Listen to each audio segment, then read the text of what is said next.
ମୁଁ ଭାବୁଛି 24 ବର୍ଷ ପରେ ଲୋକମାନେ ଯୋଉ ପରିବର୍ତ୍ତନର ଆଶା ରଖିଥିଲେ ତାହା ଆଜି କରି ଦେଖେଇଛନ୍ତି। ଦୀର୍ଘ 24 ବର୍ଷର ଯୋଉ ସରକାର ରହିଲା ପରେ ଯୋଉ ଗର୍ବ ଅହଙ୍କାର ଭ୍ରଷ୍ଟାଚାର ଦୁର୍ନୀତି ଏବଂ ମୁଖ୍ୟମନ୍ତ୍ରୀଙ୍କର ସ୍ଥାଣୁତା ନିଶ୍ଚିତ ଭାବରେ ଓଡ଼ିଶା ରାଜ୍ୟର ବିକାଶକୁ ବାଧାପ୍ରାପ୍ତ କରୁଥିଲା।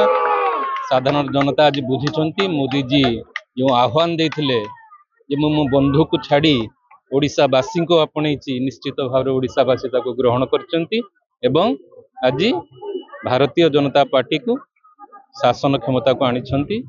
ମୁଁ ଭାବୁଛି ଏଇଟା ଗୋଟେ ଯୁଗାନ୍ତକାରୀ ପଦକ୍ଷେପ, ଐତିହାସିକ ପଦକ୍ଷେପ। କେହି କେବେ ଆଶା କରିନଥିଲେ ଏଭଳି ଏକ ପରିଣାମ ଆସିବ ବୋଲି। ଆମେ ଆଜି ବହୁତ ଖୁସି। ସାଧାରଣ ଭୋଟର ମାନଙ୍କୁ, ଜନତାକୁ ଆପଣମାନଙ୍କ ମାଧ୍ୟମରେ ଆମେ ସାଧୁବାଦ ଓ କୃତଜ୍ଞତା ଜଣାଉଛୁ। ଓଡ଼ିଶାର ଭୋଟର ମାନେ ଏବଂ ସାଧାରଣ ଜନତା ସଚେତନ ଅଛନ୍ତି, ଓଡ଼ିଶାର ବିକାଶକୁ ପ୍ରାଧାନ୍ୟ ଦେଇଛନ୍ତି ଏବଂ ଯିଏ ବିକାଶର କର୍ଣ୍ଣଧାର ଭାରତର ଆଜି ଯଶସ୍ୱୀ ପ୍ରଧାନମନ୍ତ୍ରୀ ନରେନ୍ଦ୍ର ମୋଦିଙ୍କୁ ସାଥ ଦେଇଛନ୍ତି। ସେ କଥା ତ ମୁଁ କହିପାରିବିନି, ଭାଷାରେ କେବେ ହେଲେ ବୟାନ କରିହେବନି। ଯାହା ବି ହଉ, ମୁଁ ଯାହା ବି ଆଜି ହେଇଛି କିମ୍ବା ଯାହା ବି କରିପାରିଛି ସେଥିରେ ପ୍ରମୁଖ ଭୂମିକା ମୋ ପିତାଙ୍କର ଅଛି।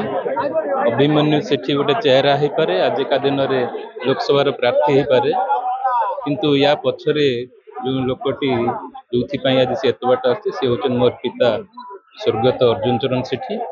ଆଜି ବି ଲୋକମାନେ ତାଙ୍କୁ ଭୁଲି ନାହାନ୍ତି।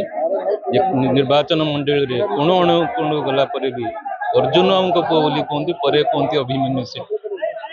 ତାଙ୍କର ଅବଦାନ, ତାଙ୍କର ଆଶୀର୍ବାଦ, ତାଙ୍କର ଯୋଉ ମୋ ମାନେ ଲେଗେସି, ଏଟା ମୁଁ ଯେତେ ଦିନ ରାଜନୀତିରେ ଥାଏ, ଯେତେ ଉପରକୁ ଗଲେ ବି କେବେ ହେଲେ ସେଟା ମୋ ପଛରୁ ହଟିବ ନାହିଁ। ତାଙ୍କର ସେଟା ସବୁଦିନ ମୋ ପଛରେ ରହିବ, ତାଙ୍କର ଚିହ୍ନ।